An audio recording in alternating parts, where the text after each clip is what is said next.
말세 그리스도의 좌담 기록.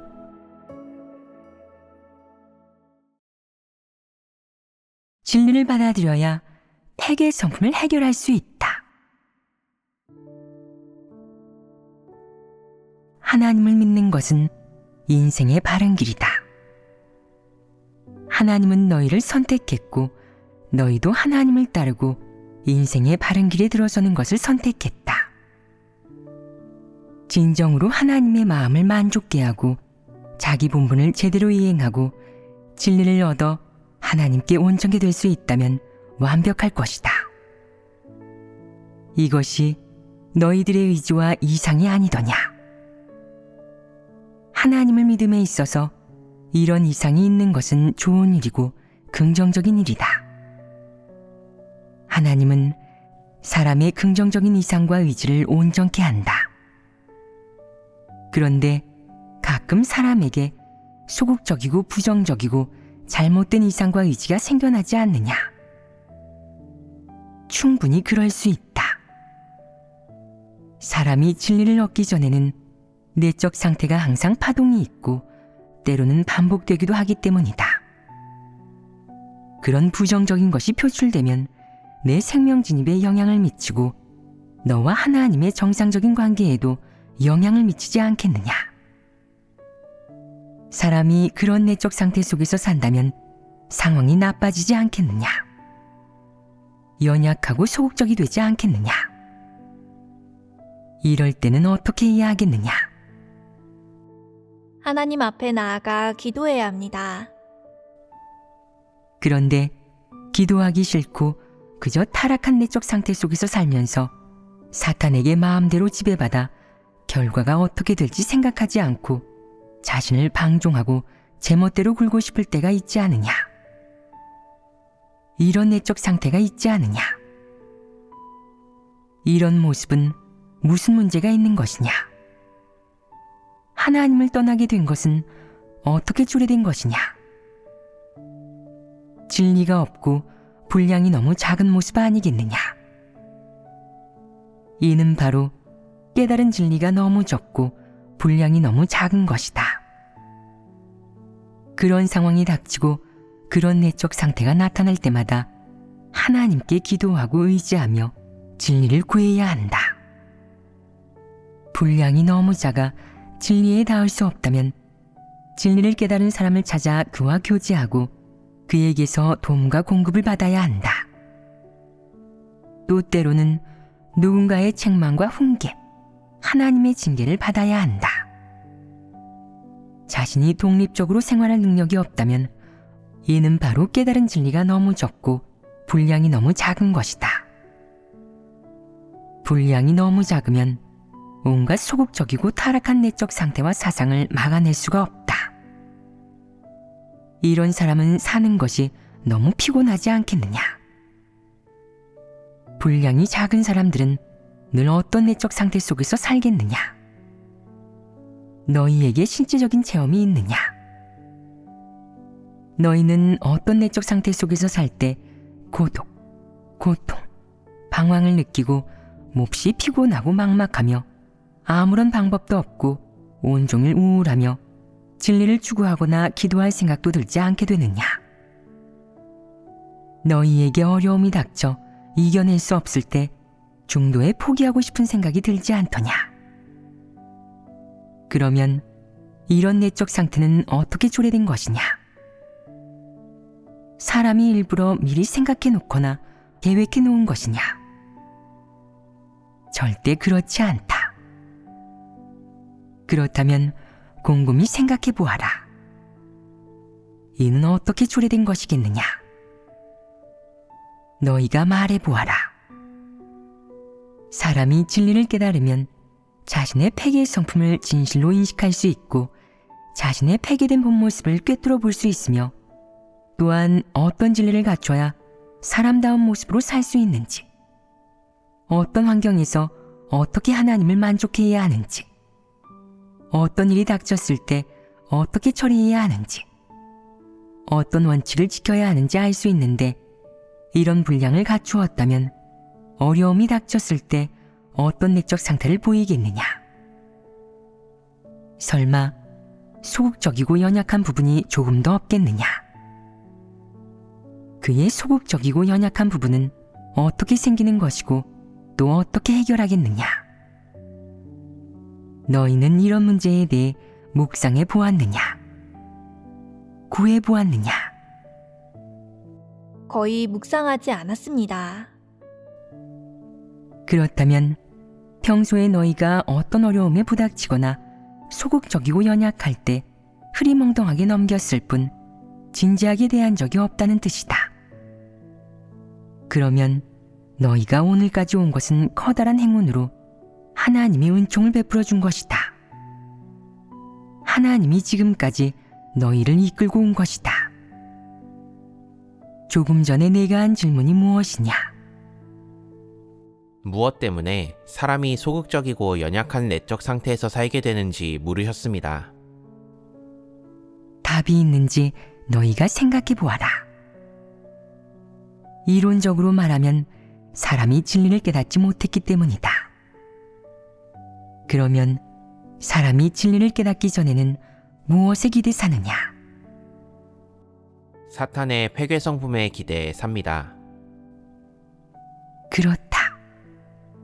그게 바로 결론이 아니냐? 답을 찾은 게 아니냐? 사람이 어려움에 처하면 포기하고 싶고 초조하고 불안하고 연약하고 고통스럽고 통제당하고 결박당해 갈 길이 없다고 느낀다. 그러면 소극적이 되고 자신감이 없어지며 하나님을 믿는 것도 재미없다고 생각한다. 무엇으로 초래되는 것이냐? 사탄의 폐괴 성품으로 초래되는 것입니다.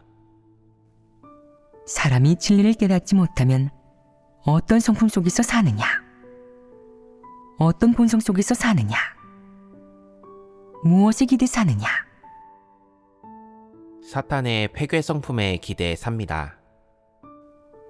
사탄의 폐괴의 성품이 사람을 어떻게 만드느냐? 사람을 교만하게 만들고 하나님과 대적하고 하나님을 배반하게 하고 하나님께 반항하게 한다.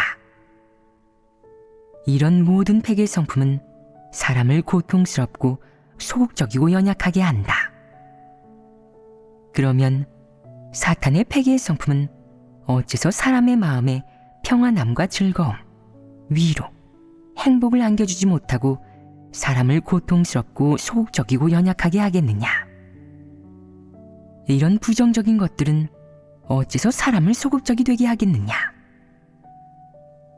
폐괴의 성품은 부정적인 사물이고 진리와 적대되는 것이기 때문에 긍정적인 작용을 하지 못하고 부정적인 작용밖에 하지 못한다. 그것은 사람에게 적극적이고 진취적이고 발전하려는 마음을 불러일으킬 수 없고 사람을 소극적이고 연약하고 고통스럽게 만들 수 있을 뿐이다. 사탄 성품이 사람 안에 뿌리를 내려 사람의 본성이 되면 사람의 마음을 어둡고 사악하게 하고 사람이 잘못된 길을 추구하고 선택하도록 하기에 충분하다. 사탄의 폐괴 성품에 지배받은 사람은 무엇을 자신의 이상, 소망, 포부, 삶의 목표와 방향으로 삼겠느냐? 긍정적인 사물에 위배되는 것이 아니냐? 예를 들어 사람은 늘 유명인이나 스타가 되고 싶어 하고 극의 이름을 날리고 얼굴을 알려 가문을 빛내고 싶어 한다. 이런 것들은 긍정적인 사물이겠느냐? 긍정적인 사물과는 전혀 맞지 않는 것들이다. 그리고 하나님이 인류의 운명을 주재한다는 법칙에도 어긋난다. 왜 이렇게 말하겠느냐? 하나님은 어떤 사람을 원하느냐? 위인, 유명인, 위대한 사람, 온 세상을 깜짝 놀라게 하는 사람을 원하겠느냐? 아닙니다. 그러면 하나님은 어떤 사람을 원하느냐? 착실하게 합당한 자격을 갖춘 피조물이 되는 사람을 원합니다. 그렇다. 또 어떤 사람이 있느냐? 하나님은 정직한 사람, 하나님을 경외하며 악에서 떠나고 하나님께 순종하는 사람을 원하십니다. 모든 일에서 하나님 편에 서고 하나님을 사랑하길 추구하는 사람을 원하십니다. 역시 맞다. 다시 말해 하나님과 한마음 한 뜻이 될 수 있는 이들이다.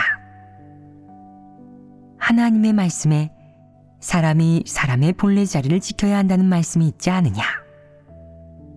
원문에서 어떻게 말씀했느냐? 창조된 인류의 일원으로서 사람은 반드시 자신의 본의를 지켜야 하며 성실한 사람이 되어 분수에 맞게 창조주가 맡긴 부탁을 지켜야 한다.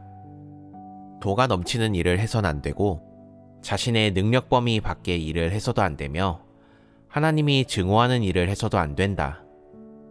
위인이나 초인, 고귀한 사람이 되려고 하지 말고 하나님이 되려고도 하지 말아야 한다.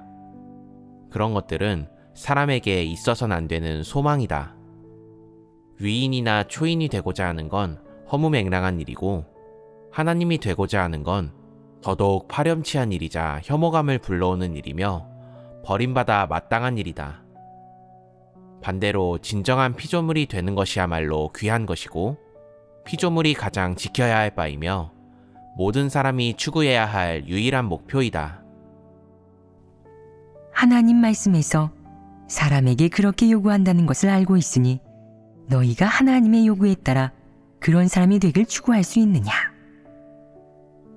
너희는 항상 날개를 펴고 높이 날고 싶어하고 혼자 날고 싶어하고 항상 작은 새가 되려 하지 않고 매가 되고 싶어 하지 않느냐?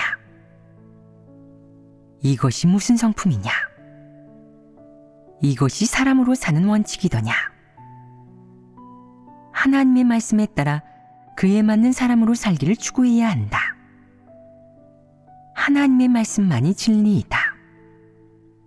너희가 사탄에 의해 너무 깊이 폐괴되어 전통 문화, 즉 사탄의 말을 진리이자 추구하는 목표로 삼는다. 이러면 잘못된 길로 나아가고 하나님을 대적하는 길을 가기 쉽다. 폐괴된 인류의 사상과 관점, 추구하는 것은 모두 하나님의 뜻과 진리에 위배되고 하나님이 모든 것을 주재하고 지배하며 하나님이 인류의 운명을 주재한다는 이 법칙에 위배된다. 그러므로 그렇게 추구하는 것이 사람의 사상과 관념으로는 아무리 정당하고 합리적이라고 해도 하나님이 볼 때는 전부 긍정적인 사물이 아니고 하나님의 뜻에 맞는 것도 아니다. 내가 하나님이 인류의 운명을 주재한다는 사실을 위배하고 혼자 힘쓰며 운명을 자기 스스로 좌지우지하려고 했기 때문에 결국 늘 벽에 부딪혀 머리가 깨지고 피를 흘리게 되며 항상 실패하는 것이다. 어째서 실패하는 것일까? 바로 하나님이 규정한 법칙은 그 어떤 피조물도 바꿀 수 없기 때문이다. 하나님의 권병과 능력은 그 무엇보다도 높아서 그 어떤 피조물도 그것을 무너뜨릴 수 없다. 사람들은 하나같이 제 주제를 너무 모른다. 그러면 무엇이 사람으로 하여금 자꾸만 하나님의 주제를 벗어나고 싶게 하고 자기 운명을 스스로 좌지우지하고 자기 미래를 스스로 계획하고 싶게 만들며 자신의 앞날과 방향, 인생 목표를 제 스스로 관장하고 싶게 만들겠느냐? 그 출발점은 어디겠느냐? 사탄의 폐괴 성품입니다. 그럼 사탄의 폐괴 성품이 사람을 어떻게 만드느냐? 하나님과 맞서게 합니다. 하나님과 맞선 결과는 무엇이냐? 고통입니다. 어디 고통스럽기만 하겠느냐? 그것은 멸망이다. 지금 당장은 고통스럽고 소극적이고 연약하며 반발하고 원망한다. 그런데 이것으로 초래되는 결과는 무엇이겠느냐? 멸망의 재앙이다. 이것은 사소한 일이 아니고 장난도 아니다. 하나님에 대한 경외심이 없는 사람은 이 사실을 간파할 수 없다. 어떤 사람들은 작은 어려움만 닥쳐도 소극적이고 연약해지지만 어려움이 없을 때는 마음속에 항상 야심과 욕망을 품는다. 늘 유명인이나 대단한 사람이 되고 싶어 하는 것이다. 이런 마음가짐으로 사는 것은 순전히 사탄의 본성에 지배받은 것이다. 사람이 항상 야심과 욕망을 품고 있으면 즐겁게 살 수 있겠느냐? 이런 것에서 벗어나지 못하면 내 고통은 줄어들지 않을 것이다. 다시 말해, 고통이 항상 너를 따라다니며 내 마음을 칼로 후비듯 아프게 할 것이다. 그렇다면 어떻게 해야 이 문제를 해결할 수 있겠느냐? 진리를 구하고 또 추구해야 합니다. 진리를 구한다는 이 큰 틀은 이제 기본적으로는 말할 수 있고 의식할 수도 있다. 일이 임하면 우선 진리를 구해야 한다. 진리를 구하고 깨닫고 얻어야만 사람의 폐괴된 성품을 해결할 수 있고, 폐괴된 성품을 해결해야만 진정한 기쁨과 평안, 진정한 위로와 행복을 얻을 수 있으며 진정으로 하나님 앞에 갈 수 있다. 이것이 근본적인 해결이다. 그러면 진리를 구하는 일을 어떻게 시작해야 하겠느냐? 세부적으로 무엇이 있겠느냐? 누가 말해보거라. 명예와 지위를 추구하려는 마음이나 행동이 나타날 때 스스로 알아차릴 수 있는 것을 놓치지 말고 하나님 말씀에 따라 인식하고 해부해야 합니다. 그러면서 그것이 사탄의 폐괴 성품이 사람을 괴롭히는 것이고 자신이 잘못된 길을 가는 것임을 분명히 알아야 합니다. 그러고 난 뒤에 하나님 말씀을 먹고 마시고 하나님께 기도하고 하나님께 의지해 사람을 통제하는 사탄의 사슬에서 벗어나야 합니다. 중요한 것은 자기 내면에 있는 그런 그릇되고 터무니없는 추구 관점을 인식하고 사탄의 폐괴 성품이 사람에게 가져다주는 고통이 무엇인지 깨달으며 이를 바라보는 자신의 관점을 바꾸어야 합니다. 그리고 하나님 앞에 더 자주 나아가 기도하고 하나님을 가까이 해 차츰 하나님과 정상적인 관계를 맺어야 합니다. 또 있느냐? 가끔 소극적이고 연약해졌을 때 무슨 이유인지 어떤 폐괴 성품에 속하는지 알 수가 없으면 우선 하나님께 기도하며 하나님의 깨우침을 구해야 합니다. 형제자매를 찾아가 솔직하게 털어놓고 교제할 수도 있습니다. 형제자매 체험 교제를 통해서도 자신의 내적 상태에 대해 더 분명히 알 수 있습니다. 그런 다음 그와 관련된 하나님 말씀을 찾아 해결할 수 있습니다. 계속 말해보아라. 자기 마음에 맞지 않는 일이 닥치면 쓸데없이 깊이 파고들고 서로의 잘잘못을 따지기 좋아합니다. 이럴 때는 먼저 하나님 앞에서 마음을 평온하게 하고 그런 환경에 순종해야 합니다. 다시 말해 하나님의 주재하심을 믿는 바탕에서 하나님께 기도하고 구한다는 것입니다. 그러면 하나님은 사람이 하나님의 뜻을 깨달을 수 있도록 깨우쳐 주실 것입니다. 그런 다음에 다시 그 일을 바라보면 자신이 어떤 측면의 폐괴를 드러낸 것인지 하나님의 뜻은 무엇인지 알 수 있습니다. 저는 이런 측면에서 진입했습니다. 너희는 진리를 교제하고 개인의 인식, 체험, 생각을 공유하는 연습을 해야 하고 솔직히 털어놓고 교제하는 법을 배워야 한다. 그러면 너는 갈수록 많이 얻을 수 있고 점점 더 분명히 알게 될 것이다. 조금 전에 너희가 각자의 체험과 인식을 공유하면서 각자 한 측면씩 얘기했다. 아주 좋았다. 모두 꽤 실제적이었다. 너희가 그렇게 교제하는 것을 듣고 너희가 최근 몇 년간 본분을 이행하면서 확실히 발전이 있고 생명 진입이 있으며 말로만 하나님을 믿는다고 하는 것이 아니라 마음속에 어느 정도 인식과 체험이 생기고 기반이 만들어졌음을 알았다. 아주 좋다. 보아하니 하나님을 믿는 것도 어려운 일은 아닌 것 같다. 사람에게 진심이 있고 하나님 말씀을 들을 수 있으며 하나님 말씀대로 행하기만 하면 진리를 실행해낼 수만 있다면 하나님이 요구하는 바에 도달할 수 있는 것이다. 요컨대 하나님을 믿음에 있어 한 가지 사실을 아는 것이 가장 중요하다.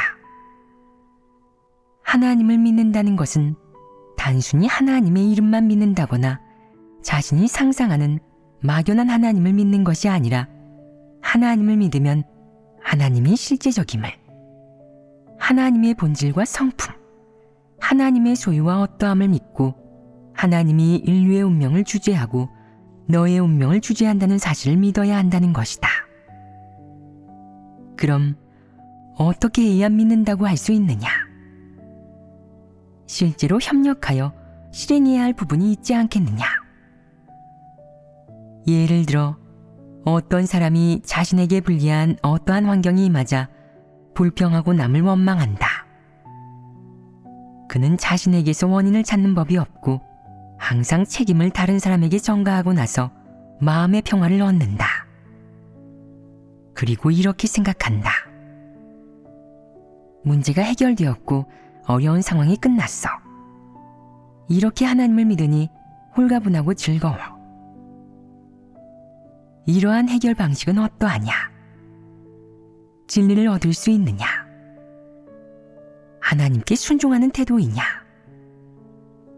어떠한 각도에서 어떤 방식으로 하나님을 믿는 것이냐? 하나님은 인류의 운명을 주재하고 만사 만물은 하나님의 손에 달려있다. 라는 말을 현실 생활에 적용한 것이냐? 그 사람은 사람의 머리로 그 일을 분석하고 사람의 방법으로 그 일을 해결하는데 이것이 하나님의 주재함을 믿고 하나님이 주재하고 안배한 사람과 일, 사물에 순종하는 것이냐? 분명 아니다. 첫째, 이 사람은 일이 임했을 때 순종하지 않았다. 이는 이미 착오를 범한 것이다. 둘째, 하나님이 배치한 환경과 사람, 일, 사물 속에서 그것들을 하나님으로부터 받아들이지 못하고 사물의 표면, 환경의 표면만 보았다. 그리고 사람의 머리로 분석하고 사람의 방법으로 해결하였다. 이는 또 잘못을 범한 게 아니냐? 이 잘못이 크지 않으냐? 어째서 크다고 하느냐? 그 사람은 하나님이 그 모든 것을 주재한다는 것을 믿지 않는다. 그는 모든 일이 우연히 일어나는 것이라고 생각했다. 그의 눈에는 하나님이 주재하는 일은 하나도 없고 대부분의 일은 사람이 행한 것으로 보인다. 이것도 하나님을 믿는 것이겠느냐? 그에게 진실한 믿음이 있느냐? 없습니다. 어째서 없다고 하느냐? 그는 하나님이 모든 것을 주재할 수 있음을 믿지 않고 하나님이 만사와 만물을 주재하고 모든 환경을 주재함을 믿지 않는다. 그의 상상에 부합하지 않는 일이 일어나면 그는 하나님으로부터 받아들이지 못하고 하나님이 그런 일들을 배치할 수 없다고 생각한다. 하나님은 볼 수 없기 때문에 그런 환경은 모두 하나님이 배치한 것이 아니라 우연히 발생한 것이며 인위적인 것이라 생각한다. 그는 하나님의 주재를 믿지 않는다. 그렇다면 이 사람의 믿음의 본질은 무엇이냐? 그는 불신파입니다. 그렇다. 이런 자가 바로 불신파이다. 불신파는 어떤 일이든 하나님으로부터 받아들이지 않고 사람의 관점과 머리, 사람의 방법으로 온갖 공리와 생각을 짜내어 대응하는 것이다. 이것이 바로 불신파의 행실이다. 앞으로 이러한 사람을 만나게 된다면 분별할 줄 알아야 한다. 불신파에 속하는 사람은 일이 생기면 머리를 쥐어짜서 온갖 공리를 하는 것에 능하다. 늘 연구만 하고 사람의 방법으로 해결한다. 늘 사람의 이치나 사탄의 철학 또는 법률에 따라 사람과 일을 바라보며 하나님의 말씀이 진리임을 믿지 않고 하나님이 모든 것을 주재한다는 것도 믿지 않는다. 이 많은 모든 일은 다 하나님이 허락한 것이다. 그는 하나님으로부터 받아들이지 못하고 늘 사람의 관념과 상상으로 이를 바라본다. 평소 입으로는 사람의 운명이 하나님의 손에 달려 있음을 믿고 하나님의 주제와 안배에 순종하기를 원한다고 말하지만 일이 닥치면 하나님으로부터 받아들이지 못하고 하나님께 관념까지 갖는다. 이는 바로 불신파의 태도이다.